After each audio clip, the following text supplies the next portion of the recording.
Sisilip ka pa talaga sa bintana. Hayaan mo na lang sila. Gusto ko lang po malaman kung sino na naman ang kaaway ni Aling Tanya. Bakit kapag ba nalaman mo magbabago ba ang takbo ng buhay mo? Hindi naman po, Lola. Curious lang naman po ako malaman kung sino Halos araw-araw na lang may kaaway ang babaeng yan. Kulang na lang buong barangay ang makaaway niya Buti la, wala siyang nakakaaway sa mga kapitbahay natin. Paano lagi siyang pinagbibigyan para wala na lang gulo. Sa bagay nga, tayo hindi pwede basta magsiga at magagalit sila.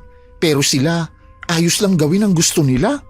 Alam naman ng Panginoon ang mga ginagawa nila sa kapwa nila. Hindi po yata uso sa kanilang karma Bakit ba pinapanalanginan mo na makarma sila? Hayaan mo lang sila. Paano po kasi napapansin ko, ilang taon na rin silang namamayagpag. Kahit pala away si Aling Tanya at ang pamilya niya, inuulan pa rin sila ng biyaya. Huwag mong kainggitan ng biyaya ng ibang tao. Tandaan mo, hindi lahat ng biyaya galing sa may kapal. Saan po galing? Saan pa ba sa tingin mo? Huwag niyo pong sabihin na galing sa... OMG! Ingat ka apo sa lalabas sa bibig mo. Baka magkamali ka. Ititikom ko na nga lang po ang bibig ko. Dapat lang. Ang haba na po nang naging usapan natin Hindi pa rin tapos ang bangayan sa labas. Si Aling Susan pala ang kaaway ni Aling Tanya la. Di ba magkaibigan ang dalawang yon? Yun nga po Hindi kaya masamang pangitain tula? Paanong masamang pangitain? Kung nakaaway na ni Aling Tanya ang best friend niya, hindi kaya ibig lang sabihin baka tayo na ang isunod? Ikaw talagang bata ka. Kung ano-anong sinasabi mo dyan. Imbis na ipagdasal mo na hindi tayo awayin ng kapitbahay natin gusto mo yata na mapaaway tayo. Sorry na la, joke lang naman. Ikaw talaga, puro kakalokohan. Doon ka na nga sa kusina, magsaing ka na lang, kaysa makinig ka sa away ng kapitbahay. Ang aga pa naman la, ano tayo, nasa probinsya pa ba? Ang kulit mo kasi Tapos na naman ang away dumating na kasi si konsehal. Asus, kunwari pa ang mga to. Kahit si Aling Tanya ang may kasalanan, doon pa rin sila kakampi. Iba na talaga kapag sanggang dikit. Hay nako, ikaw talaga, ang dami mong napapansin. Wala po talagang makakaligtas sa matalas kong mga mata at pandinig. Naiiling na lang ako habang pinagmamasdan ko ang apo ko na nakasilip pa rin sa bintana. Itinuloy ko na lang ang paggaganchilyo ko. Maya-maya lang naman umalis na sa tapat ng bintana si Char at tagtungo na sa kusina. Kinabukasan maaga siyang umalis papuntang trabaho. Inaasikaso ko naman ang mga halaman ko sa maliit naming bakuran nang dumating si Tanya. Kayo po yata ang nagdidilig ngayon ng mga halaman. Wala ba ang apo ninyo? Maaga siyang pumasok sa trabaho. Ang ganda ng mga halaman ninyo. Halatang alaga talaga. Magaling talaga mag-alaga ang apo ko. Siya kasi ang nagtanim ng mga ito Para daw may mapaglibangan ako kapag ako lang daw mag-isa sa bahay. Wala lang po sana lumampas dito sa bakod. Kasi amin na tong lupa sa kabila Huwag kang mag-alala. Hindi pa naman nangyayari na lumampas sa mga sanga ng halaman ko sa labas ng bakuran ko. May iba nga pala ako. Hindi ba dumadalaw sa inyong nanay ni Char? Abala ang anak ko. Kaya bihira lang siyang dumalaw. Balita ko nga, may bagong pamilya na ulit siya. Saan mo naman balitaan ang bagay na yan? May nagsabi lang. Nakalimutan ko na po kung sino. Pribado kasi ang buhay namin. Ayoko na tinatanong ako tungkol sa pamilya ko. Ngayon ko lang po nalaman na maselan kayo. Hindi ito pagiging maselan. Ang gusto ko, maging pribado lang ang buhay namin. Ayoko lang kasi na nagiging tampulan kami ng tsismis. Sa totoo lang po, mahirap maging pribado ang buhay sa barangay natin. Halos lahat ng tao dito uhaw malaman ang buhay ng ibang tao. Mainit na sa balatang sikat ng araw. Papasok na ako sa loob ha. Saka na lang tayo mag-usap. Teka lang po Aling Clem. Aalukin ko sana kayo ni Char na sumali sa paluwagan Ako nga hawak at lingguhan ng sahod. Pasensya ka na iha. Hindi kami sumasali sa ganyan. Sapat lang kasi ang kinikita ng apo ko Ganon din ang pensyon na nakukuha ko. Ganun po ba? O sige ho. Kung sakali magbabago ang isip ninyo sabihan nyo lang ako ha. Magkapitbahay lang naman tayo Sige, itatanong ko rin sa apo ko ang tungkol dyan. Hindi ko maiwasang magtaka kung bakit ako inalok ng kapitbahay ko na sumali. Matagal na kasi silang may hawak ng paluwagan. Ni minsan hindi pa niya kami inalok. Pagdating ni Char, binanggit ko naman sa kanya naging pag-uusap namin ni Tanya. Os? Talaga, Lola? Inalok niya kayo? Ano kaya ang nakain ng kapitbahay natin na yun? Nagtataka nga rin ako. Baka kasi alukin ka rin. Sabihin mo, ayaw mo. Kahit hindi niyo sabihin yan, hindi talaga ako sasali, no? Imbis na wala tayong sakit ng ulo magkakaroon pa tuloy tayo? Binati niya nga rin ang mga halaman natin. Magaganda raw. Kapag may magandang sinabi ang kapitbahay natin, asahan niyo na may kailangan yun sa atin. Ano naman ang kailangan niya sa atin, Aber? Aba, ewan ko po. Hindi naman ako manghuhula. Ayoko talagang magkaroon ng kaugnayan sa kanila. Baka kasi dumating ang araw na tayo ang awayin. Naisip ko nga rin po yan. Oh, ano yun? May away na naman sa labas? Parang boses na naman ang kapitbahay natin. Masilip nga kung sino na naman ang kaaway niya. Aba, ang sekretary ng barangay na si Connie pala. Ano kayang pinag-aawayan nila? Mukhang may kinalaman sa pera. Mahirap talaga kapag pera na ang usapan. Ito naman kasing kapitbahay natin, malakas kasi. Kaya ayos lang na makaperwisyo siya ng ibang tao. Pero siya, ayaw niyang naaargabyado. Inuubos na yata niyang awayan ng mga tao dito sa barangay natin. Baka sa susunod, sila nang magkakapamilyang mag-aaway. Baka dumating ang araw na pati yung mga taong tumutulong sa kanya para maabsuelto siya sa kaso, aawayin na rin niya. Malamang, Lola. Sara mo na nga ang mga bintana. Baka makita ka nakasilip dyan. Ikaw pa ang mapag-initan. Sige po, La. Wala na rin naman bago Kumusta pala ang trabaho mo? Napansin ko na masaya ka nung dumating. Malaki po kasi ang tip ko ngayong araw. Bumili nga po ako ng pasalubong para sa inyo. Nakita niyo na po sa lamesa? Yung nasa supot ba? Ano ba ang laman nun? Yung paborito niyo pong empanada. Ay naku, salamat apo. Napakamaalalahanin mo talaga. Siyempre naman po. Kayo pa bang makakalimutan ko? Alam mo, inaalala ko nga kung paano kapag nawala na ako. Naku si Lola, dinalhan lang kita ng pasalubong nagdrama na.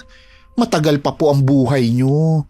At kung sakali man na dumating ang araw na lilisanin niyo na ang mundong ito, kaya ko na pong pangalagaan ang sarili ko. Kahit nga po ngayon Subukan mo kasing makipaglapit sa nanay mo. May bagong pamilya na po ang inay. Ayoko nang makigulo pa sa kanila. Masaya na ako sa piling ninyo. Tama na yung paminsan-minsan nag-uusap kami. Ay siya, kung yan ang pasya mo di sige. Nang sumunod na araw, sunod-sunod ang nababalitaan namin ng apo ko na nagiging kaaway ng kapitbahay namin. Ipinagkibit-balikat na lang namin yun. Katwiran kasi namin basta hindi kami kasali sa gulo. Hindi ko akalain na darating ang araw na pati ang apo ko aawayin din niya. Char! Char! Lumabas ka dyan! Bakit ka ba sumisigaw? Wala rito ang apo ko. Ano ba ang problema mo? Nasa salon ba ang bakla mong apo ha? Hindi siya pumasok sa trabaho. May importante kasi siyang pinuntahan. Ano bang kailangan mo sa kanya?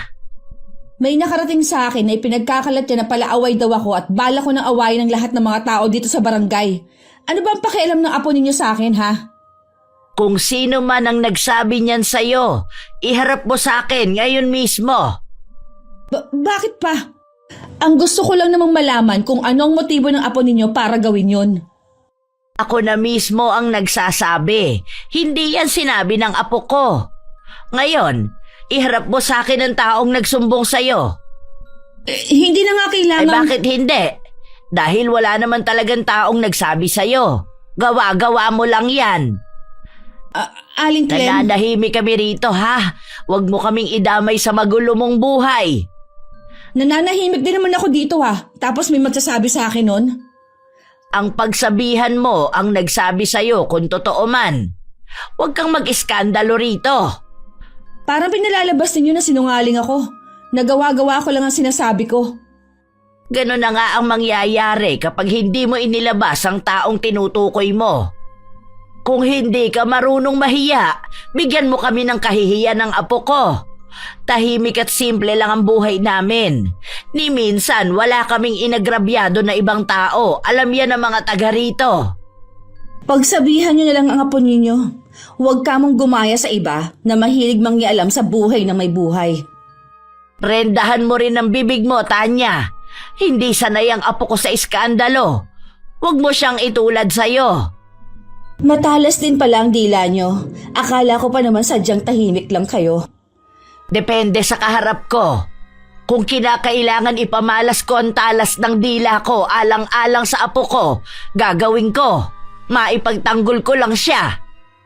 Lumalabas tuloy na konsentidor kayong lola. Gaano mo ba ako kakilala, Tanya? Ho? Anong ibig ninyo sabihin? Tinawag mo akong konsentidora, hindi ba? Ha? Oho, kinukonsinti niyo naman talaga ang apo ninyo eh. Yung kabaklaan niya. Sa susunod, pakaisipin mo muna ang mga lumalabas sa bibig mo. Hanggat maaari, ayokong magkaroon ng kaaway dahil hindi mo gugustuhin yon kapag nakilala mo ko. Pagkatapos kong masabi ang mga dapat kong sabihin, binirahan ko na ng alis si Tanya. Kahit hindi ko nakikita, ramdam ko ang talim ng mga mata niyang nakasunod ng tingin sa akin. Nagingit-ngit naman ang kalooban ni Tanya na umuwi sa bahay nila. Anong nangyari? Nakausap mo ba ang apo ni Aling Clem? Hindi eh. Wala sa bahay nila. Yung lola ang kausap ko.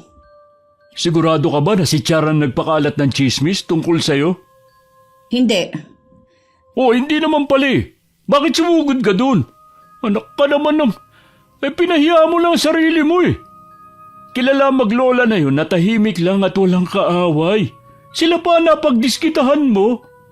Sigurado naman ako na si Char yun dahil malimit ko siya makita na nakasilip sa may bintana nila.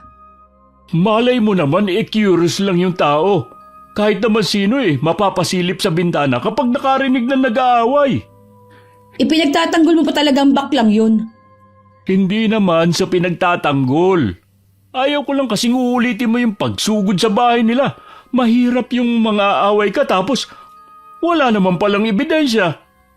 Sa itsura pa lang ng Char na yon, alam ko nang hindi gagawa na mabuti sa kapwa.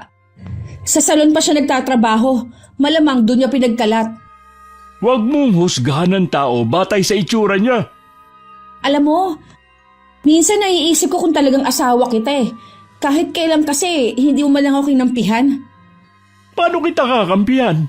Mali ka naman. Lagi naman ako mali sa paningin mo eh. Tanya naman. Kayo na mga anak natin. Lagi na lang ninyo akong ihinakahiya. Paano kasi? Lagi ka na lang may kaaway. Lagi may sumusugo dito. Tapos kapag may kumalat na chismis tungkol sa'yo, ibang tao ang pagbibintangan mo. Makarinig ka lang ng hindi magandang sinabi ng ibang tao, aawayin mo na naman. Pwede mo naman daanin sa magandang usapan eh. Oh, nasa na yung mga sumusugod dito sa bahay? Di ba? Sila rin naman ang sumuko. Hindi nila ako kaya. Mag-iingat ka, Tanya. Baka mamaya makahanap ka ng katapat mo. Wala pang tatapat sa akin. Baka nga hindi pa ipinapanganak eh. Nakikiusap ako sa'yo, alang-alang sa mga anak natin. Tigilan mo na yan. Baka dumating ang araw, layasan na nila tayo. Eh di lumayas sila. Bakit? Kaya na ba nilang tumayo sa sarili nilang mga paa? Hindi naman porket hindi pa nila kaya, hindi na nila tayo lalayasan. Paano kung magsipag-asawa ang mga yan ng maaga, ha? Sige nga. Hindi mangyayari ang iniisip mo. Ay, sana nga. Aalis ka? Saan naman napunta mo? Eh di mamamasada. Saan pa ba ako pupunta? Namasada ka na kagabi ah. Kararating mo nga lang eh. Oo nga, umuwi lang ako ngayon para kumain. Kailangan ko magdoble kayod. Malaking babayaran ng mga anak mo sa eskwelahan. Eh bakit hindi nila sinasabi sa akin? Eh paano? Abala ka sa pakikipag-aaway mo kung kani-kanino. Kita mo nga, lumalayo na ang loob sa iyo ng mga bata. Kung makapagsalita ka, akala mo naman eh araw-araw ako napapaaway. Ay, saka na lang tayo mag-usap. Kailangan maipila ko na yung jeep na maaga. Doon na lang ako iidlip. Nang dumating ang apo ko nung hapon, agad ko siyang kinumpronta tungkol sa ibinibintang ng kapitbahay namin. Alam ko namang hindi niya yung gagawin. Pero mabuti na rin yung malaman ko ang panig niya. Galing po dito ang babaeng yun? Sinabihan ko nga siya na huwag mag-eskandalo eh. Parang loka naman ang babaeng yun. Tingin po niya kaya walang nakakakilala sa kanya para ikalat ang mga baho niya. Sa tingin ko, naghahanap lang siya ng gulo. Baka ikaw lang ang gusto niyang pagdiskitahan. Iwasan mo na lang siya. Ay naku Lola, kilala niyo ko. Hindi po ako mahilig sa away. Abala po ako sa trabaho at sa personal kong buhay. Pinapaalalahanan lang naman kita. Alam ko naman po yun eh. Huwag na kayong mag-alala sa akin. Kaya ko naman po ang sarili ko. Tsaka pansin niyo po Lola, matapang lang siya kapag nasa bahay lang siya. Pero kapag nasa labas, parang maamong tupa yun. Akala mo hindi makabasag pinggan ng aura. Talaga ba, Apo? Hindi ko pa kasi siya nakakasalubong sa labas eh. Opo, tsaka bakit siya magmamalinis eh? Alam naman ng mga taga rito ang ugali niya. Meron pala akong ibibigay sa'yo, Apo. Heto, isuot mo. Pulseras? Para saan po to? Parang ngayon ko lang po nakita to. Nakatago lang kasi yan. Pero para talaga yan sa'yo. Lagi mo yang isuot ha. Kahit anong mangyari, huwag mong aalisin sa katawan mo yan. Ang cute naman ito, Lola. Salamat ha. Bagay ba sa akin? Oo naman. Ingatan mo yan. Siyempre naman po, bigay niyo to eh. Maiba ako. Kumusta ang lakad mo kanina? Ayos naman po. Tatawagan na lang daw ako para sa interview. Sana nga matanggap na ako. Ipagdasal mo na sana matanggap ka sa bago mong ina-applyan. Kung hindi pa, ibig sabihin lang nun eh hindi mo pa oras para umalis sa salon na pinapasukan mo. Masaya naman po ako sa salon na pinapasukan ko. Kaso kulang pa rin ang sahod ko. Lagi pa po ako nagpapadala kina inay. Nagpapadala ka sa nanay mo? Opo, Lola. Para daw pambaon ng mga kapatid ko na nag-aaral. Ay bakit hindi mo sinasabi sa akin? Akala ko pa naman solo mo lang ang sahod mo. Ayaw po kasing ipasabi ni nanay sa inyo. Ay dahil alam niyang pagsasabihan ko siya. Aba, ang ganda na kasi ng buhay niya nag-asawa pa siya. Wala po tayong magagawa. Nainlove ulit ang inay eh. Kaso mo nga, imbis na hindi na siya mag-aalaga ng mga bata, hayun, sunod-sunod pa ang anak. Yun na nga po eh. Sabi ko nga po, wag nang dadagdagan. Ayaw naman kasi niyang umuwi dito sa atin. Sana kahit papano natutulungan ko siya sa pag-aalaga sa mga anak niya. Yun po yatang lalaki ang ayaw umuwi dito. Baka nahihiya sa inyo. Kapag magpapadala ka ulit, Sabihan mo ko. Dadagdagan ko. Meron pa naman ako na itatabi dyan kahit papaano. Sige po, Lola. Tiyak matutuwa ang inay. Nang araw na yun, pumunta ako sa barangay hall para kunin ang para sa aming mga senior citizen. Meron kasing ibinibigay sa aming buwan-buwan na ayuda. May nasagap akong balita na nagkasakit daw ang sekretaryang si Connie. Kakaiba raw ang sakit na dumapo rito. Hindi raw mapagaling-galing ng doktor ayon sa mga naririnig kong usapan ng mga nandun. Nabalitaan ko nga rin po yun. Meron po kong sasabihin pero atin-atin lang po ha. Sabi baka daw po nakulam. Ha? Paano naman nila nasabi na kulam nga? Kasi daw po biglang lumaki ang tiyan. Hindi naman buntis. May mga pagkakataon pa nga daw po na akala mo sasabog na. Tapos naging magaspang din daw ang balat. Hindi po ba makinis yun? Sinadya daw talagang papangitin siya. May hinala ba sila kung sinong may gawa nun sa kanya? Wala naman daw po silang pinaghihinalaan. Baka daw kasi nakursunadahan lang. Tsaka baka hindi rin po sila naniniwala kasi lagi pa rin silang nagpapadoktor eh. Nakakaawa naman. Dapat sinubukan nilang lumapit sa albularyo. Hindi pa ba nila nahahalata na hindi mapagaling-galing ng doktor? Lola, mukhang nahihilig na rin kayo sa chismis ha. Hindi pa rin. Kaya ko lang naitanong dahil narinig ko nga rin ang usap-usapan kanina. Lola, matanong ko kayo. Naniniwala ba kayo sa kulam o barang? Nung panahon niyo po ba meron ng ganon? Oo, meron na rin. Minsan nga, kapwa mangkukulam pa ang nag-aagawan sa kapangyarihan. Ngayon po kaya meron pa? Hindi ko lang alam, Apo. Sumasabay na rin kasi sila sa pagbabago ng panahon. Sabagay nga po. Basta ang mahigpit kong bilin sa'yo, wag na wag mong aalisin sa katawan mo ang pulseras na bigay ko sa'yo, ha? Opo, Lola. Kahit nga naliligo ako, hindi ko inaalis to. Mabuti naman kung ganon. Nagtataka lang po ako. Para saan po ba ito? Pampaswerte at pantaboy sa mga elemento. Akala ko pangontra sa kulam. Maiwan muna kita at magpapahinga lang ako sa kwarto. Sige po, magluluto po ako ng merienda natin. Tatawagin ko na lang po kayo. Isang umaga nagpausok pala ang katabi kong bahay. Akala ni Tanya kami ang nagsunog ng basura. Nagulat na lang ako nang bigla siyang sumugod sa bahay. Nagkataon namang nandun pa si Char. Aling Clem! Char! Bakit ba ang aga-aga nambubulahaw ka na agad ng kapitbahay? Ano po ba ang problema niyo, Aling Tanya? Hoy, Char! Ang aga-aga nagpapausok kayo. May mga sinampay ako, oh. Hindi po kami nagsisiga. Hindi pa nga kami lumalabas ng bahay eh. Sana naman po, huwag kayong basta-basta magbibintang. Katulad ng ginagawa niyo sa akin. Ipinaaalala mo pa talaga. Pwede ba, Aling Tanya, sa iba na lang kayong maghanap sa kung sinong nagsisiga?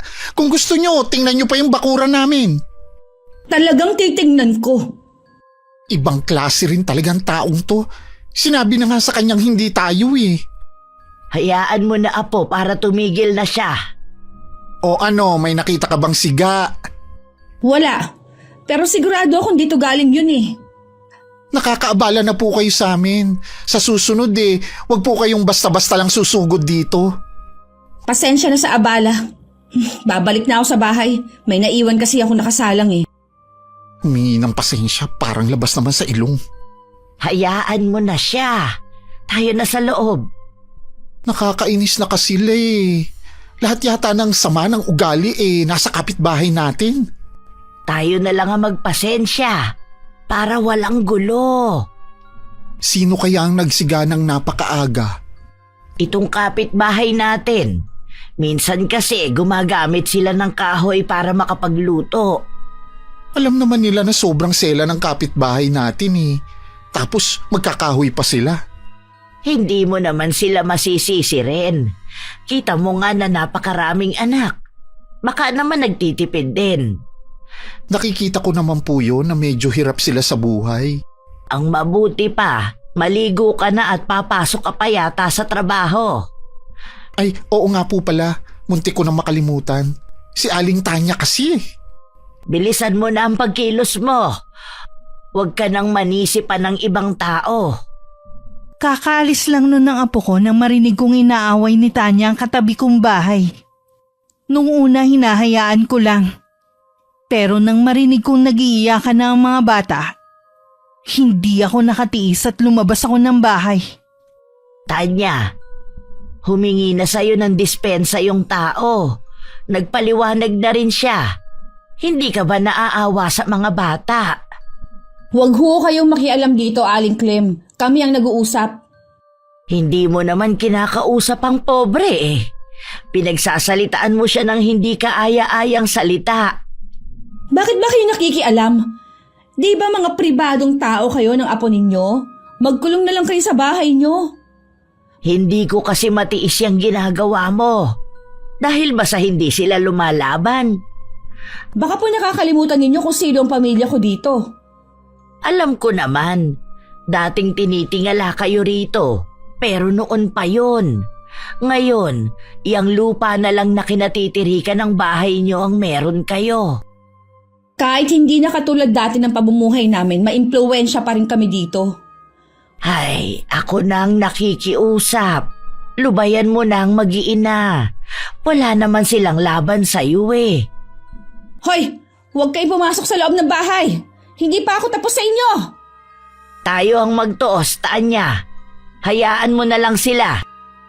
Ano naman ang laban ng isang matandang katulad mo sa akin, ha? Ha? Bastos ka talaga. Alam mo, wala akong laban sa'yo dahil mahina at matanda na ako. Pero oras na gawin mo ulit yan. Marami ang titistigo sa gagawin mo. Bakit hindi ko kagad napansin na marami na palang tao? Masyado ka kasing nagpapadala sa galit mo eh. Kaya wala kang nakikita sa paligid mo. Tanya! Sabi ng anak mo, nandito kang araw. Ano na naman ba ito, ha? Pagsabihan mo ang asawa mo, David. Hindi na kasi tama ang ginagawa niya. Pasensya na kayo, Aling Clem. Bakit mo humihingi ka ng pasensya? Sila nga itong perwisyo sa atin eh. Mabuti pa, umuwi na tayo. Meron daw sasabihin sa'yo mga anak mo. Ano naman ang sasabihin nila? Nagpaalam na dun muna sila sa kanilang lola. Hindi na daw nila kaya ang ginagawa mo. Pati sila, apektado na. Hindi sila maaaring umalis ng bahay. Pinayagan ko na rin. Gusto lang nilang magpaalam sa'yo ng maayos. Hindi ko maiwasang maawa sa mga anak ni Tanya. Pero siya rin naman ang may kasalanan kung bakit gusto na rin umalis ng mga bata. Nakarating din kay Char ang ginawang panunulak ni Tanya sa akin. Hindi ko na inalam kung paano niya nalaman. Parang gusto kong kalbuhin ang babaeng yon. Palampasin mo na lang. Ayoko na ng gulo. Bakit po kasi nangialam pa kayo? Hindi ko rin kasi matiis eh. Lalo't nag-iiyakan na ang mga bata. Siguro natatakot sa lakas ng boses ni Tanya. Mabuti na lang po ganun lang ang ginawa sa inyo ng babaeng yon. Dumating naman kasi si David kaya naawat siya. Narinig ko nga na aalis na ang mga anak niya. Titira na raw sa lola. Kahit mga anak hindi na rin matagalan ang ugali niya. Naaawa nga ako. Sana walang magmana sa ugali ng kanilang ina. Oo nga palala. Meron ako masamang balita sa inyo. Anong masamang balita, Apo? Isa po kasi ako sa natanggal sa salon.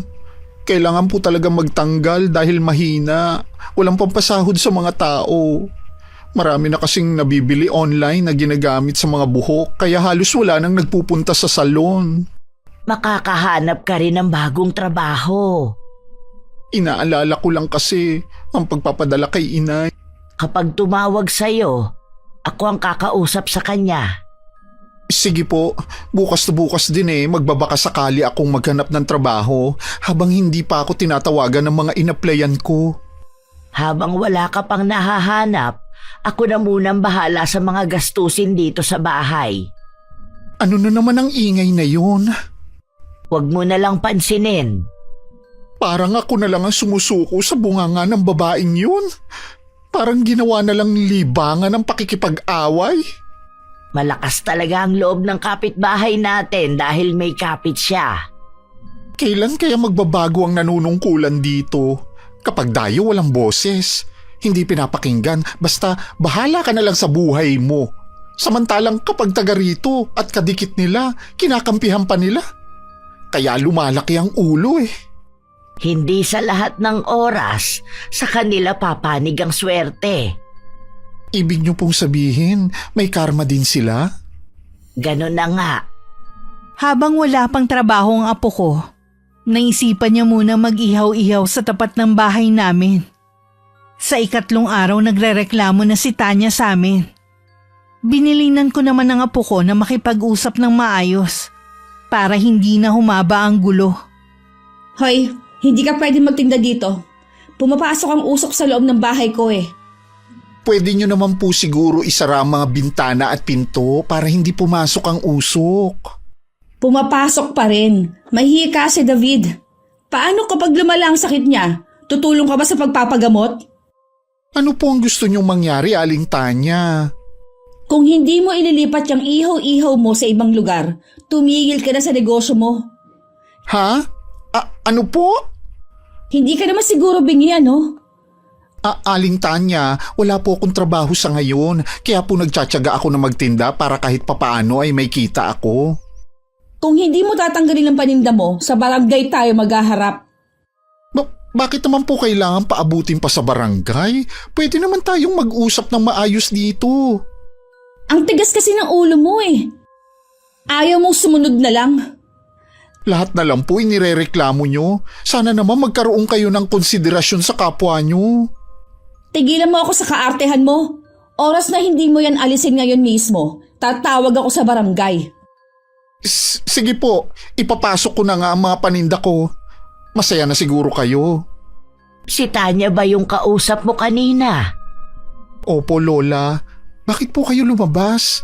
Baka mamaya lalong lumala ang trangkaso ninyo. Gusto ko lang kasing makatiyak na si Tanya nga ang kausap mo.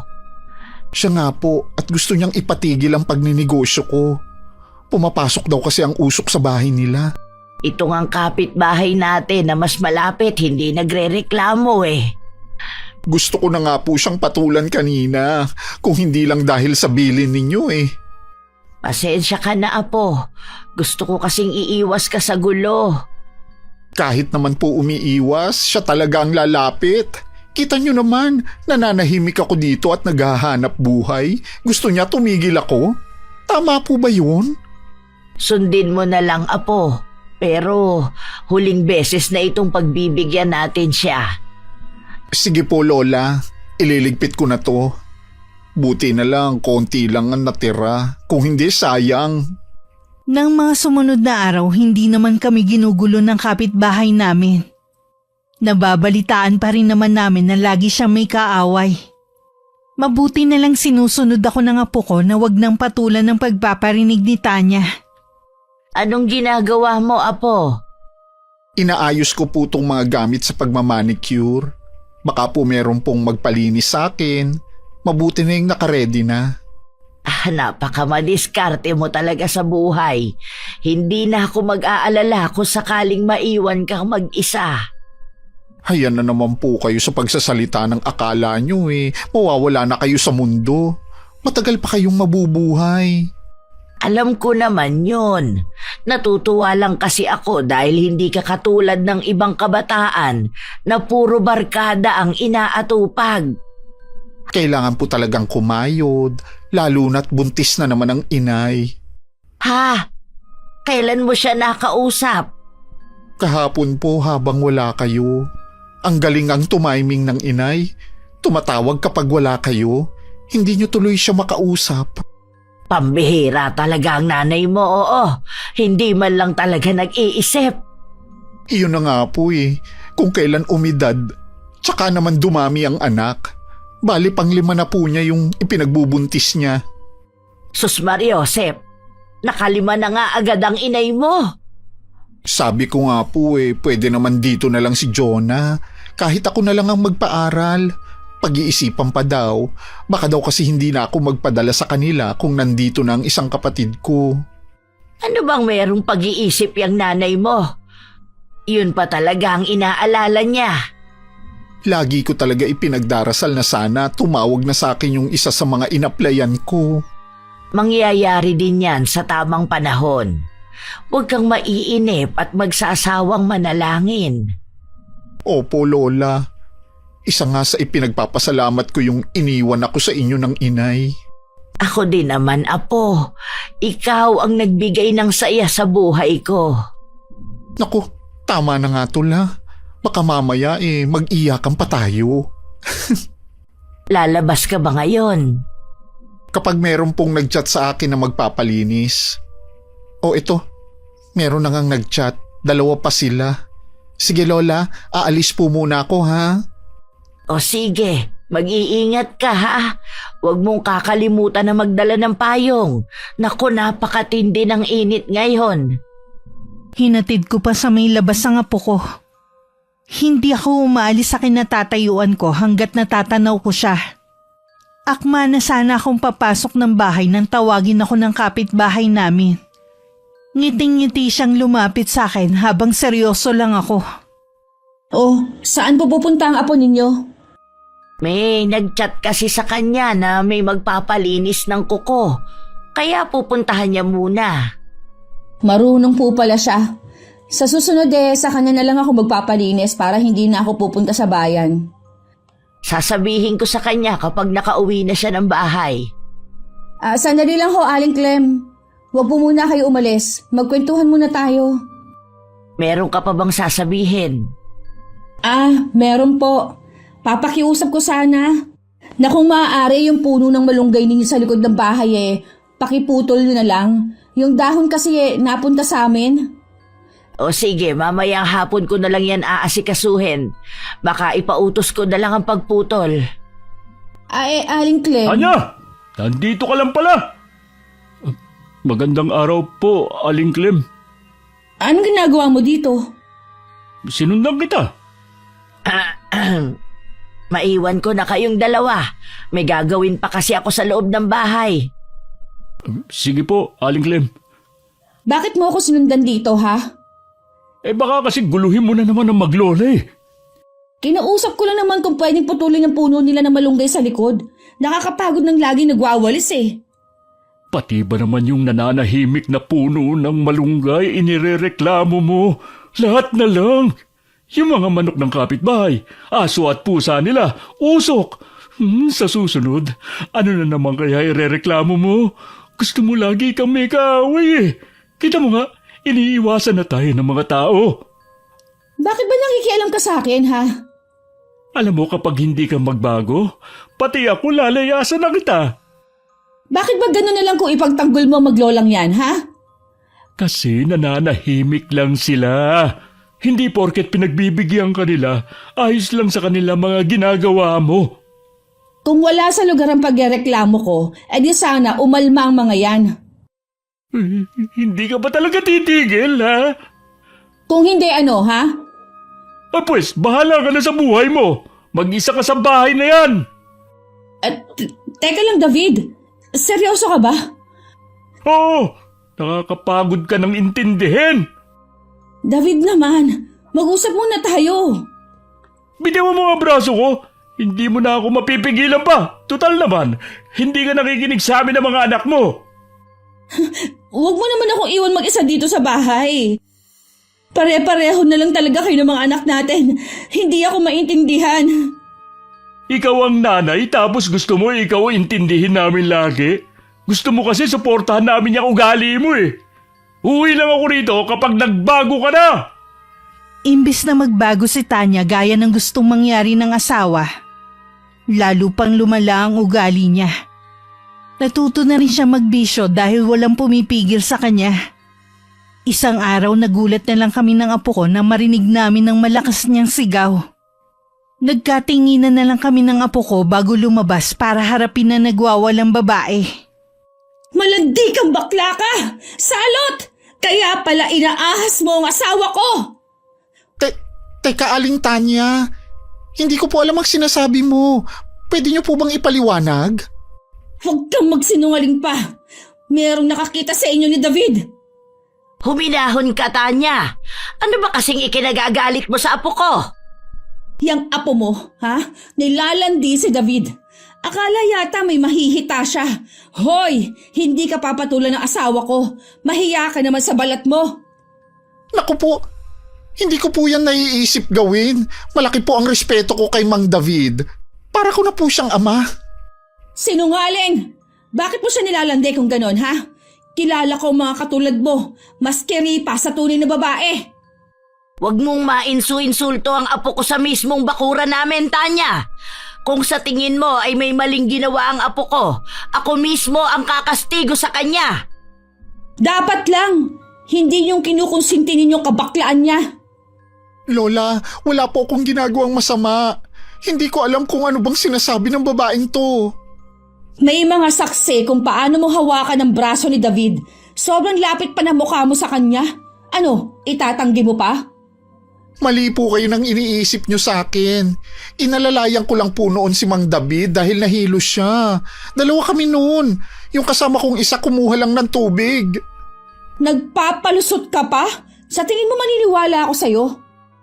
Naniniwala ako sa sinabi ng apo ko. Mas kilala ko siya kaysa sa'yo. Kung sino man ang nagsumbong sa'yo, huwag ka mong gumawa ng gulo. Hindi ako papayag na hindi makaganti sa apo mo. Napahiya ako ng dahil sa kanya. Huwag po kasi kayong maniwala sa mga sumbong sa inyo. Alam kasi nila na mapagpatol din kayo sa issue. Tumigil ka! Kahit kailan talaga, mga salot at perwisyo kayo! Kailan naging perwisyo ang apo ko? Bukod tanging ikaw lang ang nagsabi niyan. Huwag mo rin siyang tatawaging salot dahil ang salot dito ay walang iba kundi ikaw. Mga walang hiya talaga kayo maglola! Magbabayad kayo sa ginawa niyong to! Lalo ka na, Char! Lahat na kumalaban sa akin nagsisisi! Tandaan mo yan! Subukan mo lang kantiin kahit dulo ng daliri ng apo ko. Hindi mo magugustuhan ang gagawin ko sa'yo. Lahat kayang gawin ng lolang nagmamahal sa kanyang apo. Mabuti pa Lola, pumasok na tayo sa loob ng bahay. Aling Tanya, nakikiusap po ako sa inyo. Alamin niyo muna ang totoo bago kayo mambintang at sumugod dito sa bahay. Kausapin niyo po si Mang David para maliwanagan kayo. Napapansin ko madalas nakatingin sa bahay namin si Tanya. Punong-puno ng pagbabanta ang mga mata niya. Hindi ko tuloy maiwasang mag-alala kay Char. Kulang na lang hindi ko siya palabasin. Kaya lang matigas din ang ulo. Kailangan daw niya maghanap buhay. Araw yun ng linggo. Niyaya ko ang apo ko na magsimba pero masama daw ang pakiramdam niya. Kaya ako na lang ang umalis. Pagbalik ko nakasalubong ko si Tanya na masama ang tingin sa akin. Nilampasan ko na lang siya.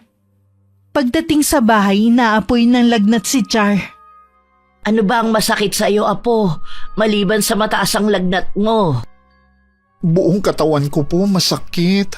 Parang binugbog ang pakiramdam ko. Kukunin ko lang ang langis ko. Hihilutin ko ang buong katawan mo para makasingaw ang init.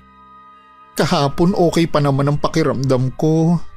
Hindi kaya sobrang pagod na rin. Lola naman, hindi naman po mabigat ang trabaho ko eh. Hindi ka naman nalilipasan ng gutom. Sobra-sobra pa nga ang tulog mo. Ay bakit nga kaya?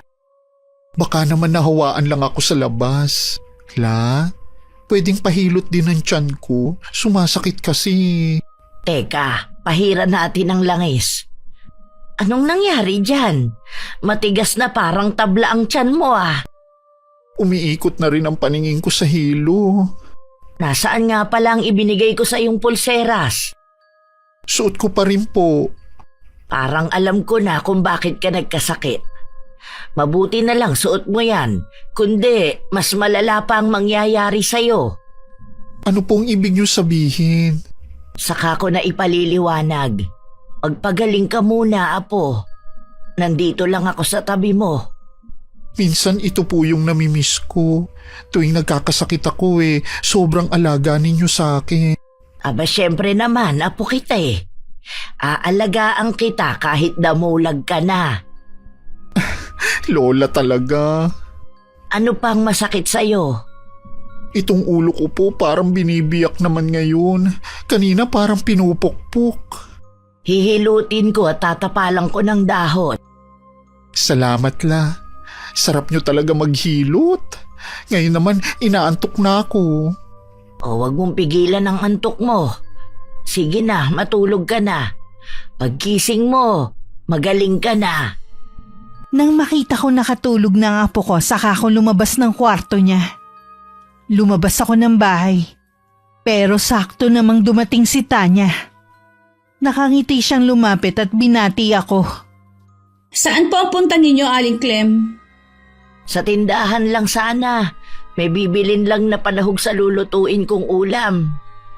Bakit hindi nyo lang iutos kay Char?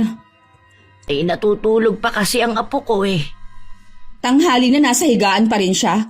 Masama po bang pakiramdam ng apo mo? Bakit mo naman naisip na masama ang pakiramdam ni Char? Ha? Kasi sabi ninyo nakahiga pa rin siya. Tanghali na talaga bumabangon ang apo ko kapag wala siyang gagawin.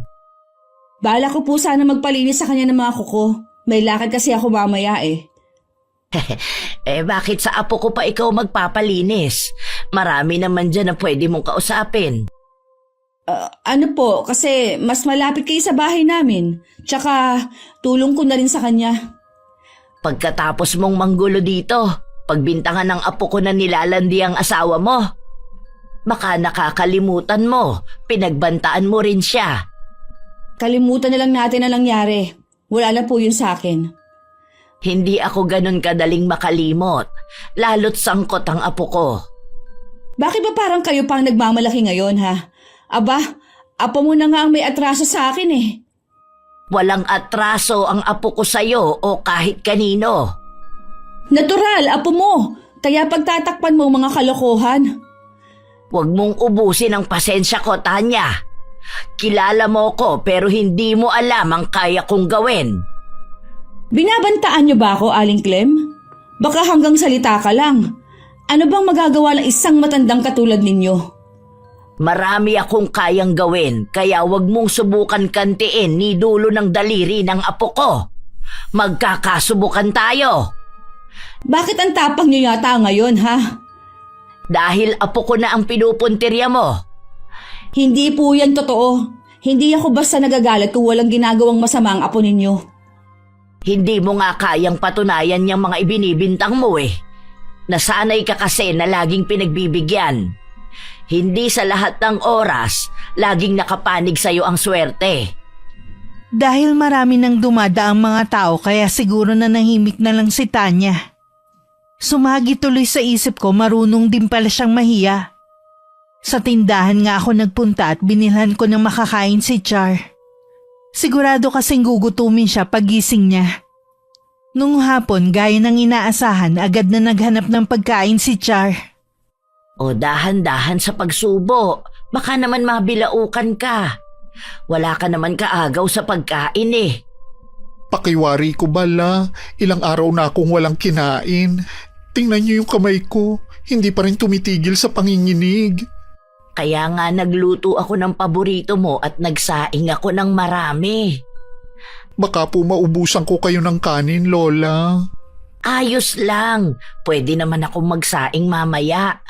Pagkatapos mong kumain, magpahinga ka muna at saka ka maligo. May pinakuluan ako mga dahon-dahon dyan, yun ang ipaligo mo. Para saan po yung mga dahon? Iwas binat at para makaiwas na pasukan ka ng hangin. Yung ulo mo ang una mong buhusan. Tapos, wag mong tatanggalin yung pulsera habang naliligo ka. Sige po, Lola. Susundin ko ang sinabi ninyo kahit hindi ko po maintindihan. Hindi ka naman kasi pwedeng lumabas ng bahay hanggat hindi ka nakakaligo. Ano po kaya ang naging sakit ko, La? Kung hindi kita naagapan, naku malamang baka naglalakad ka na ng nakahubo sa kalsada. Po? Parang nababaliw? Ganon? Oo, meron kasing gustong sumalbahe sa'yo eh. Gusto niya mawala ka sa tamang katinuan. May gusto po bang kumulam sa akin? Ganun na nga. Nakatulong din sa'yo ang pulseras, kaya mahigpit ang bilin ko na wag mo yang aalisin sa katawan mo. Sino kaya ang gumawa nito sa akin? Wala naman akong nakakaaway, maliban sa kapitbahay natin. Kung sino man ang taong yon, hindi kanya magagalaw. Mabuti po, Lola, may alam kayo kung paano ko kontrahin ang kulam. Huwag mo na lang mabanggit sa ibang tao ha. Wala kasing nakakaalam kahit ang inay mo. Saan niyo po natutunan yan, Lola? Namana ko pa sa aking lola. Pero hindi ko naman talaga ginagamit. Lalo na sa panahon ngayon na wala nang naniniwala sa mga katulad ko. Para po sa akin, isa yung biyaya.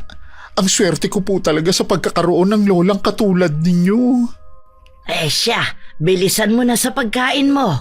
Kailangan bago lumubog ang araw, nakaligo ka na. Tapos na rin po ako. Magpapahinga lang ako sandali. Ang bigat naman ngayon ng tiyang ko sa kabusugan. Ilang araw ding hindi lumabas ng bahay ang apo ko. Kung wala pa nga tumawag sa kanya para magpalinis, hindi pa siya aalis. 3 katao daw ang magpapalinis sa kanya, kaya natuwa naman siya. Nung hapon habang nagdidilig ako ng mga halaman, biglang dumating si Char. Akay-akay ng 2 kaibigan. Binugbog daw ang apo ko. Sabihin mo, apo, sinong may gawa nito sa'yo? Bakit ayaw magsalita ng 2 mong kaibigan? Si Tanya po, Lola, ang may gawa nito sa akin. Kasama niya po yung 2 niyang kapatid. Inabangan nila ako habang papunta ako sa huling customer ko.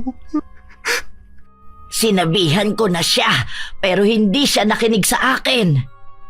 Imbis na kami ang kampihan sa barangay, kami pa ang napasama. Sabihin mo sa akin, apo, kung sino-sino sila. Isama niyo na po si Kapitana. Tinatawanan pa ang itsura ko. Sinabihan pa ako na malayo naman sa bituka, kaya pinauwi na nila ako imbis na dalhin sa ospital. Kahit kailan, hindi naman talaga maganda ang pamumuno ni Kapitana sa barangay natin. Puro na lang siya kamag-anak, mga kaibigan at mga kadikit niya ang pinapaboran niya. Oo nga po. Nakakapagsisi na siya ang ibinoto ko nung nakaraang eleksyon. Mula ngayon, ayoko na munang makikisalamuha ka sa mga taga rito. Magsasampa po ba tayo ng kaso, La?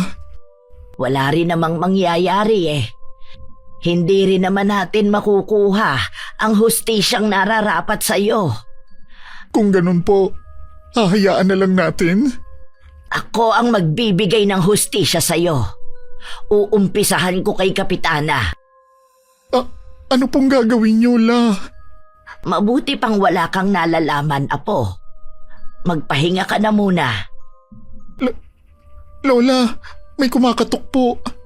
Sige na, magpahinga ka na. Titingnan ko lang kung sino ang tao sa labas. Sige po, La. Hindi ko inaasahan na si David ang mapagbubuksan ko ng pinto. Hindi niya masalubong ang mga titig ko at tila nahihiya. Kahit galit ako sa kanyang asawa, pinatuloy ko pa rin siya. Anong sadya mo, David? Nabalitaan ko po ang nangyari. Sinabi sa akin ng anak ko. Walang kapatawaran ang ginawa ng asawa mo at ng mga kasama niya sa apo ko. Ipagdasal mong hindi malubha ang kalagayan niya. Dahil kung hindi, magbabayad ng malaki ang asawa mo. Kaya nga po ako narito para magbigay ng tulong pinansyal. Ako na rin po ang humihingi ng dispensa sa ginawa ng asawa ko. Bakit hindi siya ang humarap sa akin ngayon? Nahihiya po siya na humarap sa inyo eh. Meron pa bang kahihiyan ng asawa mo? Sa dami ng nakaaway niya?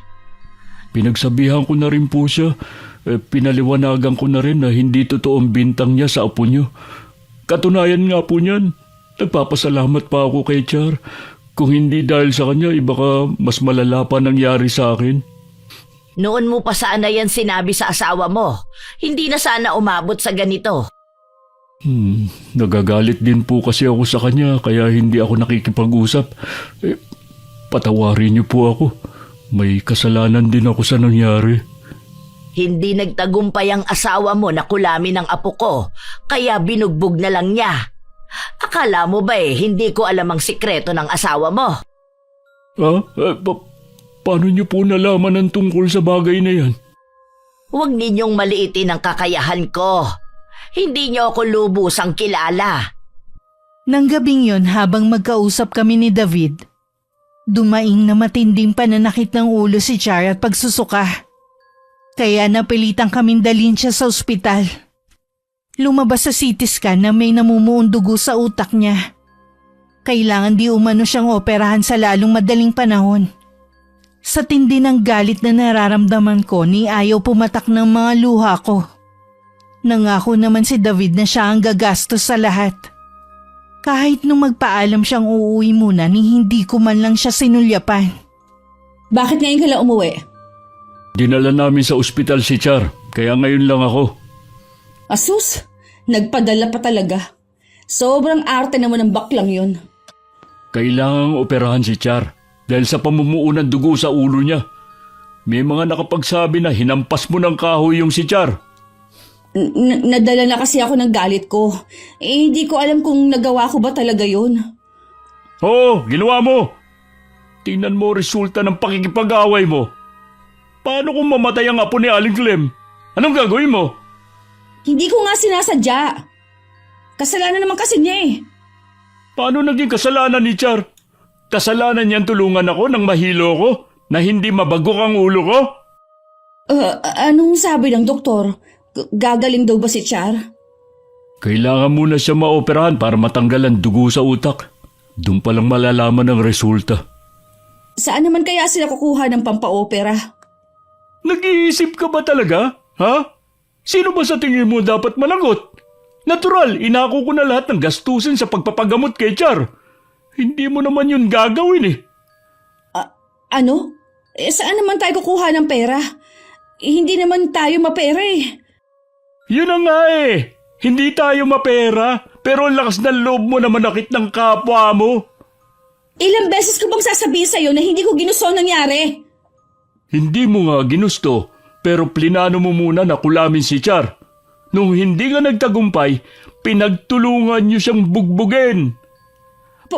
Paano mo nalaman yan? Mismong si Aling Clem ang nagsabi.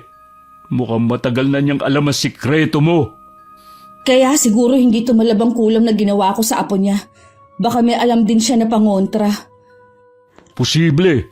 Hindi lang yun. Nagbanta rin siya. Hindi ko alam kung anong gagawin niya sa inyo para makaganti. Tutulungan mo na nga siya para maipagamot ang apo niya eh. Tapos gaganti pa siya.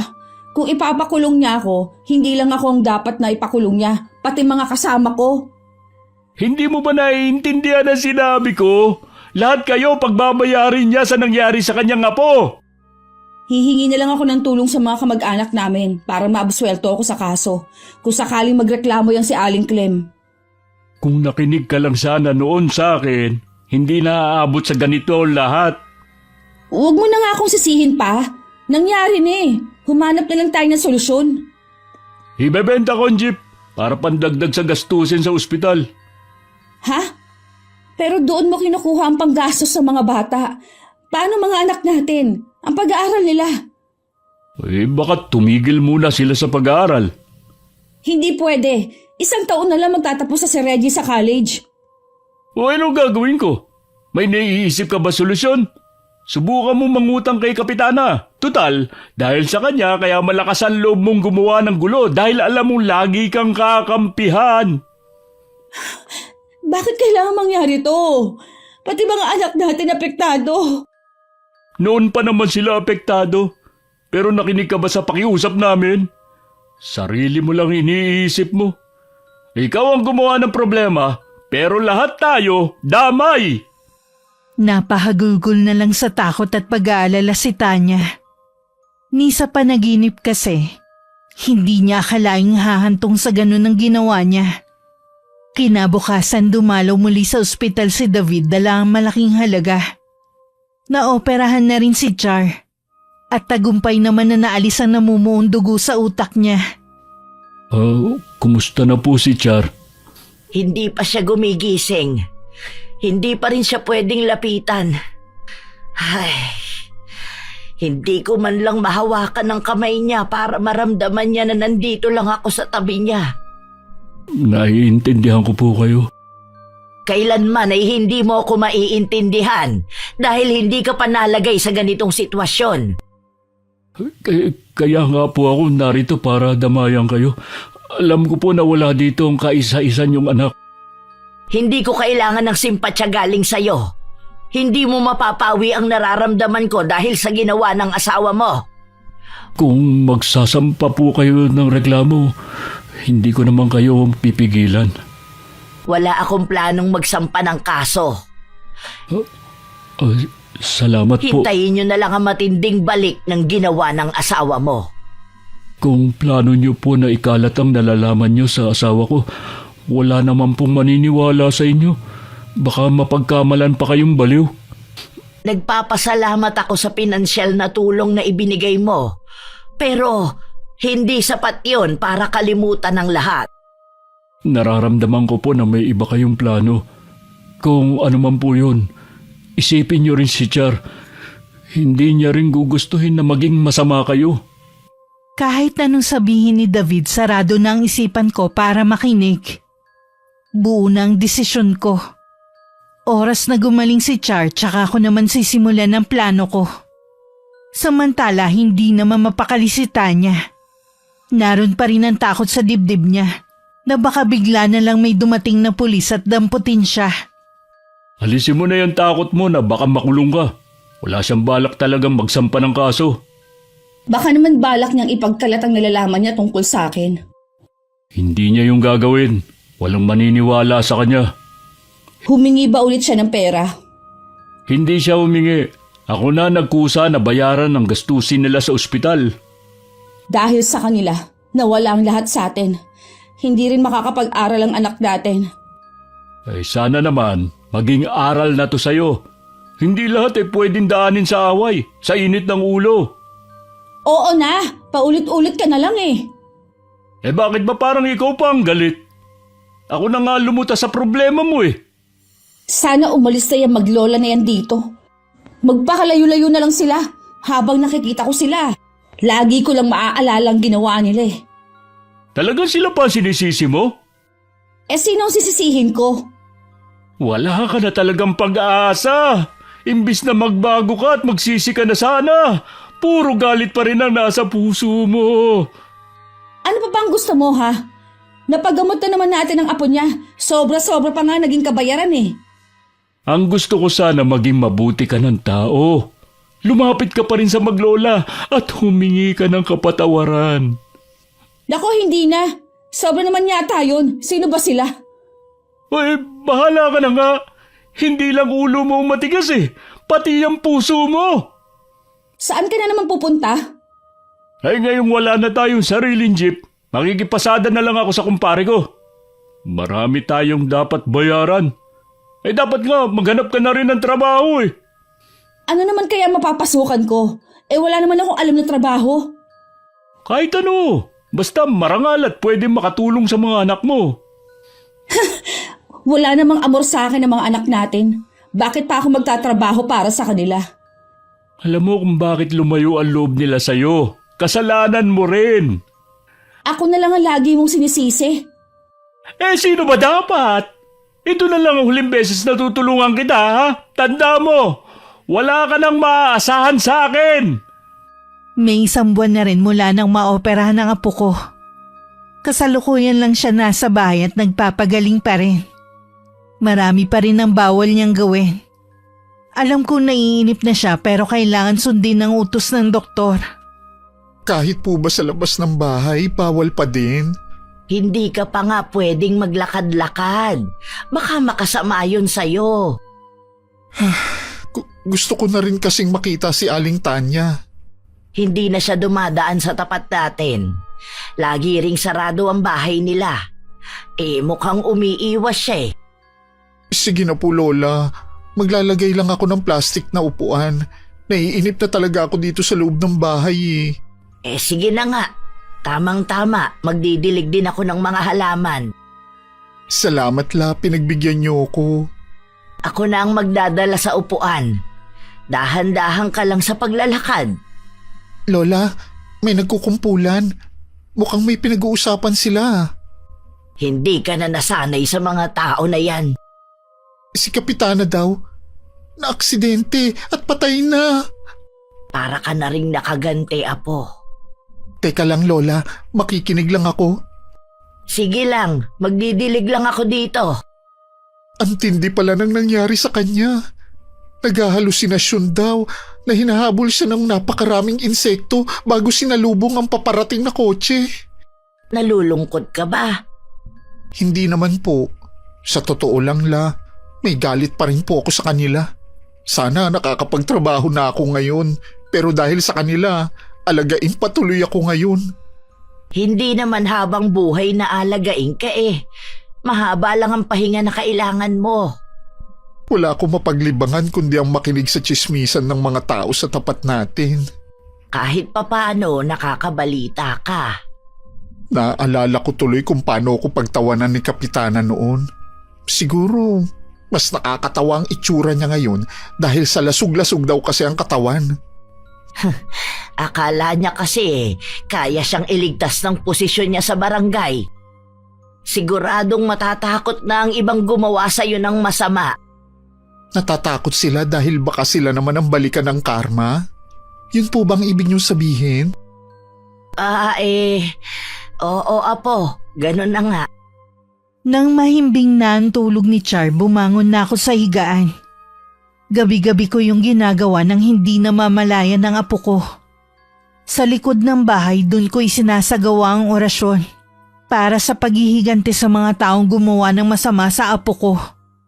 Muli kong pinakawalan sa kadiliman ng gabi ang mga alaga kong insekto para maghasik ng lagim. Kinabukasan, balita sa buong baryo ang nangyari sa dalawang kapatid ni Tanya. Naabutan daw sila na wala ng buhay. Nilalangaw na rin at tinuuod na ang mga katawan. David! Sigurado ako. Ako na ang susunod sa kanila. Pinaparusahan na ako. Papatayin niya rin ako. Huminahon ka lang. Walang papatay sa'yo. Nandito lang ako para sa'yo. Hindi aksidente ang nangyari kay Kapitana. Pinatay siya. Alam ko yun. Ilang beses niya sinabi na parang may bumubulong sa kanya. Sinabihan daw siya ng albularyo na may bumabarang sa kanya. Masyado daw mabagsik ang taong yun. Hindi kayang labanan. Pero sino naman ang gagawa nito sa kanila? Hindi kaya si Aling Clem? Pero mahigit 1 buwan na ang nakakalipas. Kung gusto niya maghiganti, sana noon pa.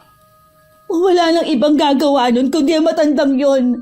Gusto niya kaming paghigantihan. Tingnan mo nangyari sa mga kapatid ko. Wala siyang awa. Maliliit pa mga anak nila. Paano na sila? Kung totoo nga na si Aling Clem ang nasa likod ng lahat ng ito, kailangan natin siyang kausapin at humingi ng kapatawaran. Bakit tayo hihingi ng kapatawaran, ha? Pinatay niya si Kapitana at ang 2 kong kapatid. Wala siyang puso. Kung hindi natin gagawin, isusunod ka na nga niya. Gusto mo ba yun? Ayoko. Pero natatakot ako lumapit sa kanya. Baka kung anong gawin niya. Kailangan mo maging matatag. Yun lang ang paraan para lubayan ka niya. Ikaw na lang makipag-usap sa kanya. Ayoko talaga sumama. Isipin mo naman ang mga anak mo. Ayaw mo ba silang makasama ng matagal? Gusto. Kaya lang mas naging ibabaw ang takot sa puso ko. Magbalik loob ka sa Panginoon. Isuko mo lahat ng nasa puso mo. Tsaka ka humingi sa kanya ng kapatawaran. Napakasama ko, David. Paano niya ako makikinggan? Magtiwala ka lang sa kanya. Manalig ka. Sa kabila ng lahat, hindi mo pa rin ako iniwan. Nanatili ka sa tabi ko.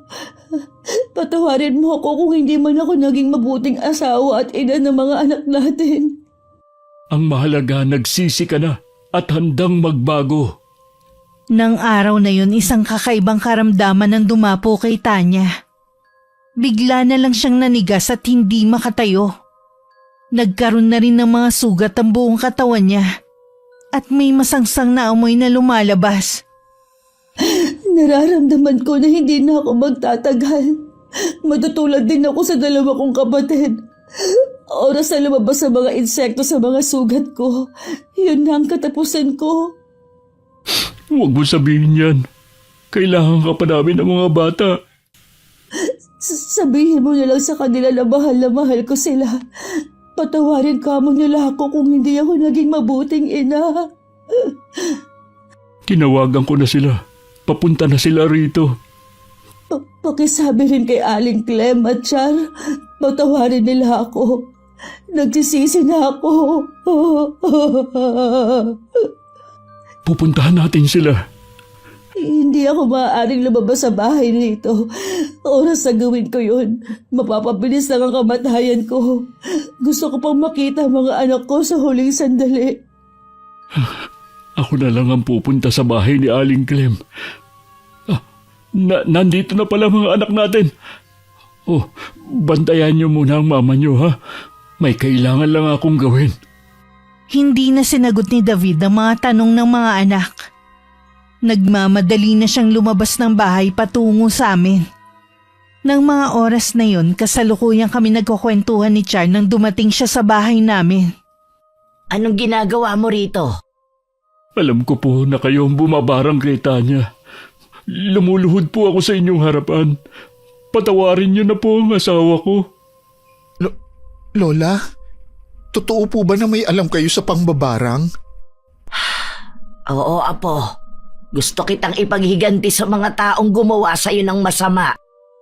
Pero lagi niyo pong sinasabi sa akin na masama ang gumanti. Bakit kayo po mismo ang bumabali sa mga pangaral niyo sa akin? Kasi Apo, sumobra na sila sa ginawa nila sa'yo eh. Munti ka nang mawala sa akin. Gusto kong ibalik sa kanila ang galit ko. Hindi niyo po ba kayang patawarin si Aling Tanya? Si Mang David naman po ang gumagastos sa pagpapa-ospital ko. Akala ko ba'y galit ka sa kanila?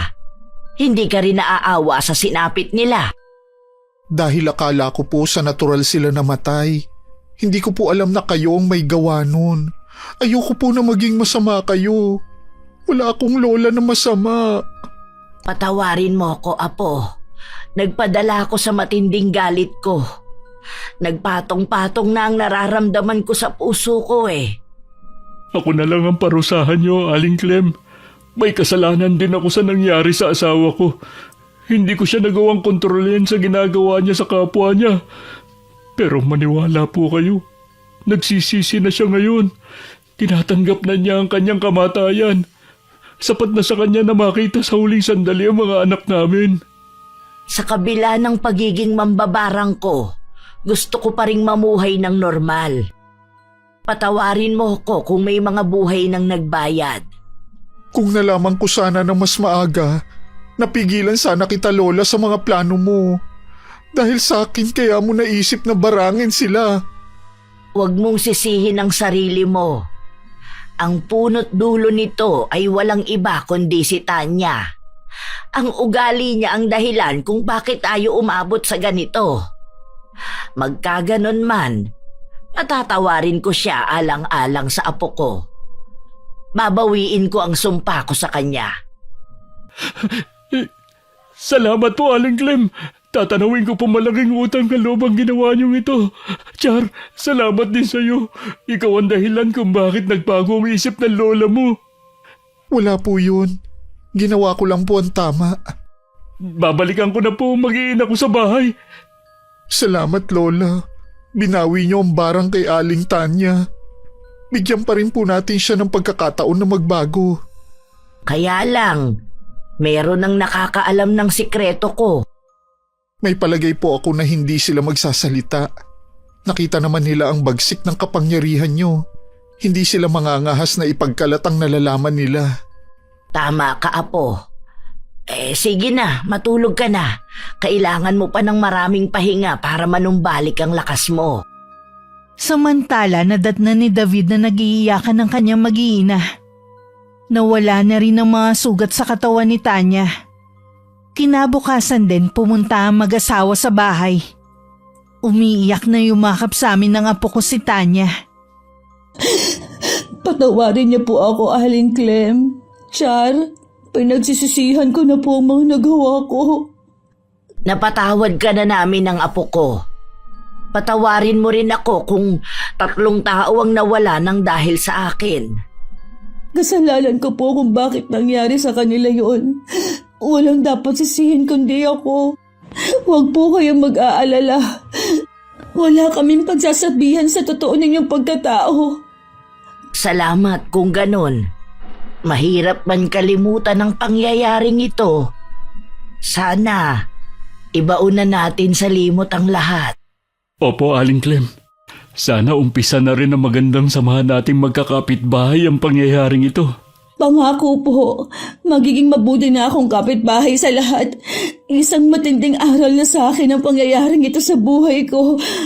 Salamat naman po at nagkasundo na rin tayong lahat. Hindi man naging maganda ang simula. Nagpapasalamat na rin ako na sa huli mas pinili pa rin namin na magpatawad. Bagamat nasa iisang barangay at magkalapit bahay lang, bihira na rin kami magkita ng kapitbahay naming si Tanya. Hanggang magkaroon ng trabaho si Char sa malayong lugar. Para makalimot sa mga nangyari, sumama na rin ako sa aking apo. Alam kong malaking kasalanan na nagawa ko. Pero nakahanda na ako sa malaking parusang naghihintay sa akin. Wakas,